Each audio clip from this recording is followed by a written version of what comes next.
episode 13. I'm Jessica Parker. I'm a holistic health coach with a master's in health psychology, and I'm a fitness instructor. And I really just wanted to do a short little episode today. I'm doing another one this weekend. You will be hearing from Joni Wilkinson, who is the founder of One's Purpose, who is all about education and awareness for sex trafficking, specifically in Oregon, but really in general, and providing help for those who have come out of sex trafficking, so survivors. But today I really wanted to just touch on the whole vaccine thing. Yes, I'm gonna say it. I feel like it's so controversial and I get it, but I just want to mention a couple things that I feel like are not being talked about, and it's kind of quote not allowed, which is ridiculous. So it's a very, very personal choice, and it really needs to be allowed to be so. It really does. There are a few things that I don't understand, and there are a few things that I feel like people need to be able to ask. So I've really been following this pretty closely, and the first thing that really bothers me is that the whole treatment thing is not really like front and center like it should be. There's a doctor, Peter McCullough. He is board certified by the American Board of Internal Medicine. He has a long list of credentials, and he really dove headfirst into this whole thing when it started, and he is pro-vaccine. So stop right there if you're being all judgy. I really think, first of all, that is one thing that I'm really tired of, how people are just labeling others without stopping and actually listening. So let's do that together. So he really talked about different protocol for the virus and how it cannot be just like one medication. This is such a like nuanced situation. It really requires more than one drug in order to nip it basically in the bud. And he doesn't really understand why, like he has seen from the beginning where it's like, you have it, okay, there's nothing we can do for you until you're so sick you're in the hospital and likely not going to make it out. When there were a lot of tests and trials going on, people figuring out different combinations of medications and things like that worked. And I would assume that it really depends on the person and where they're at in the journey also, but I'm not a doctor.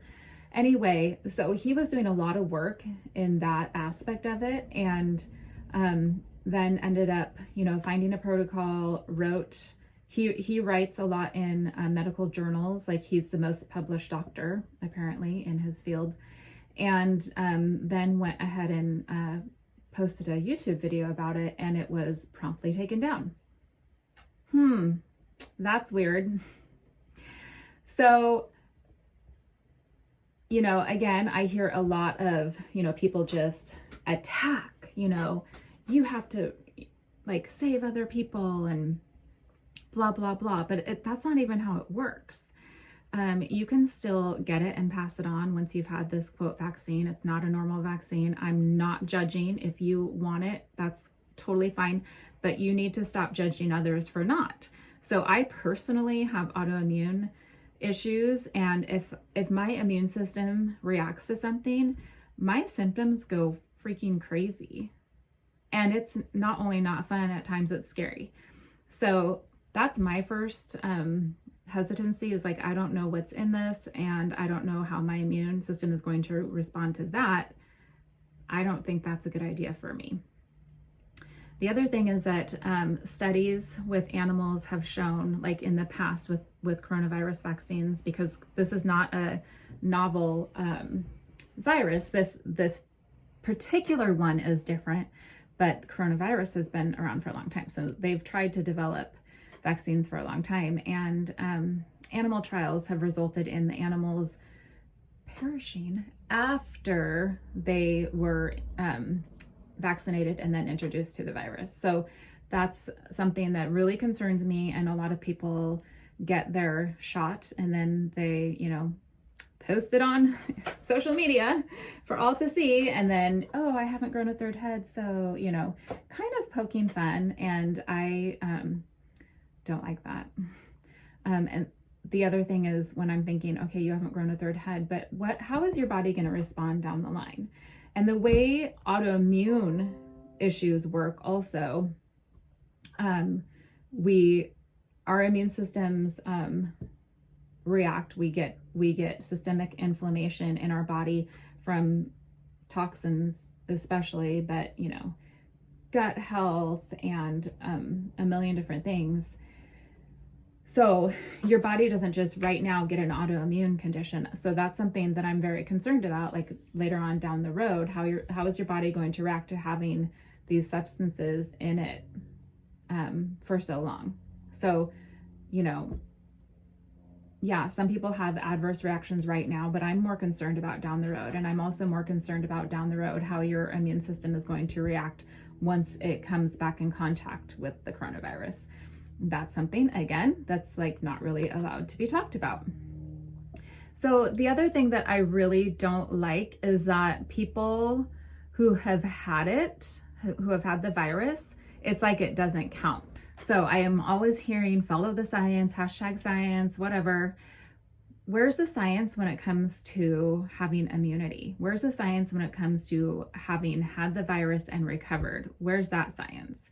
I was even just looking at an article from NIH, and it actually states that it looks like, that people have long-term immunity from it once they've actually had it. This kind of information, though, is buried or just removed. You have to question why. Lasting immunity found after recovery from COVID-19 was from January of this year, 2021. So I was even approached by some organization they were going to pay me to promote the vaccine on my social media. I didn't do it because I completely 1,000,000% disagree with that. I feel like what needs to happen is really, really informed information and not just get it or else, because I feel like that's what's happening. And then they said, even if you haven't received it, basically they'll tell me what to say and then they'll pay me. Oh, you guys, you sort of have to laugh, right? So the last thing I'm going to say, and you know what, please don't jump on me about vaccines because I am vaccinated. My son is vaccinated. Something interesting is that when I was a kid, like, I don't know, there were 10 maybe. And now, my son is 15. And by the time he's 18, there's like 70 plus vaccines they're supposed to have. So that's something also that I don't like, but we're not here to discuss those in general. Just things to kind of like make you think about it a little bit. But what I don't like also is that in 1986, Reagan passed a bill that makes vaccine manufacturers, they're protected. Like you cannot sue. Like if your child, somebody reacts or even dies and it's proven, there's no recourse. You cannot sue the company. That's not okay. Ever since then, the amount that they manufactured went through the roof. That's why, 1986, I was about 10. And from then on, like I just said, the amount that were required for somebody my age was like, I could count them on both hands. And now it's 70 plus and they're growing all the time.